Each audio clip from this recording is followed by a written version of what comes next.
واسده حالده barakacayaasha ku nool magaalada Muqdisho xilli la guda galay bisha barakaysan ee Ramadaan.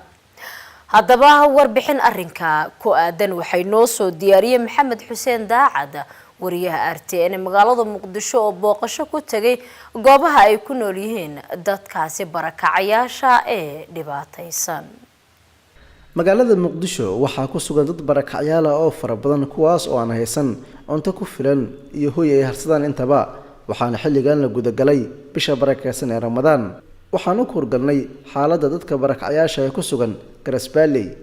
kuwaas oo u badan dad ka soo cararay colaado ka jira Shabeellaha Hoose fatahaada webiga Shabeelle ku geystay Hiiraan iyo Shabeellaha Dhexe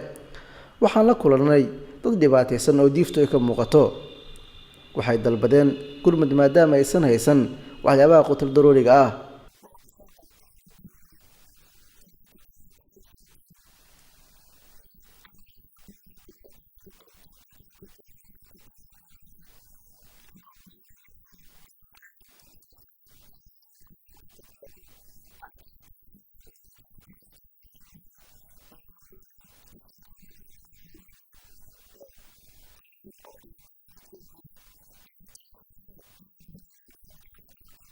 أنا حامل بلدوين أو سو قحني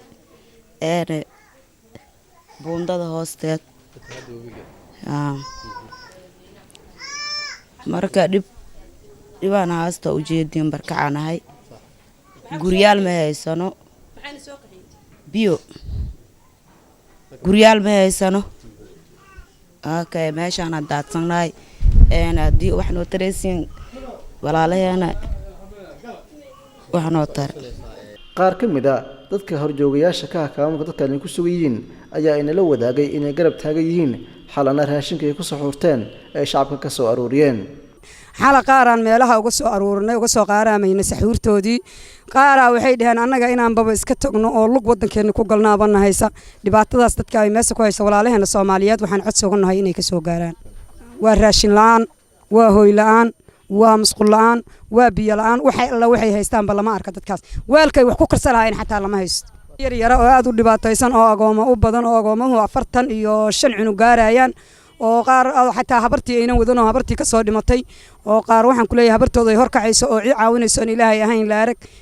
ay jirinin jirta kuwa waxa jooga 15 bari jooga kuwa waxa jirta 10 bari jooga kuwa waxa jooga bil jooga intaas ay ka kooban yihiin dadkaas waxaa isbedelaya dareenkaaga markaad aragto muuqaalka carruurta yaryar ee ku sugan kaamka kuwaas oo aan haysan raashin iyo cunaan iska badaa caafimaad inay helaan gudoomiyaha arrimaha bulshada deegaanka Garasbaaley Cabdullaahi Cabdi ayaan kula kulanay xirooyin ay ku jiraan dadka barakacayaasha xilli oo ka holona in dadka loo raadiyo waxyaabo ay ku afuraan maadaama ay soo yihiin aad iyo aad dad u dhibaataysan oo barakacayaal ayaa ku nool deegaankan Garasbaaley dadkaas bishii Ramadaan galeen wax kaalmo bini aadanimo haystaan male waxaan leenahay dadka Ilaahay wax siiyay oo muslimka ah iyo dawladda federaalka waxaan ka codsanaynaa dadkaas si degdeg in wax lala soo gaaro Garasbaaley waa goobaha ugu badan oo ay ku sugan yihiin dadka barakacayaasha u baahan xilligan in la caawiyo gudoomiyaha Garasbaaley Cabdiraxmaan Axmed Cali ayaa ugu baaqaya dadka loo waxsiiyay ee hay'adaha deeqaha bixiya in dadkan gurmad degdeg ay la soo gaaraan barakacayaashu waa dad soo barakaco Soomaaliyeed waa dad masaakiin dad u baahan tabarucaad waa kuwa Garasbaaley jooga ku xadawaan waana soo ka mid ah waxba isma doorayaan dad waa walaalaheena Soomaaliya masaakiin u baahan maanta in la gacan qabto u nugul maanta cid kasto oo Soomaaliya waxay u baahan tahay nolosha asaasiga anagu waan haysanaa nolosheena cid kasto waxay guriga tagtaa way afurtaa way cashaysaa sometimes dadka qaarkiis haddana way suxurtaan dadkan waxa laga yaabaa inaysan heli karin ba inay suxurti inaysan heli afurka inaysan heli karin cashay iska badaa suxurna iska badaaf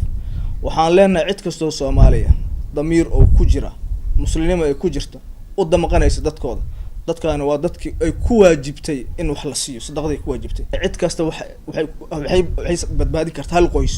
cid kasto Soomaaliya magaalada Muqdisho degan hal qoys ay badbaadiso وإذن أجر أوتاي إلهنا وحكسينا أجر الدنيا آخر أجر كيلسا أنا أود قربنا كان بركة عشرة دقن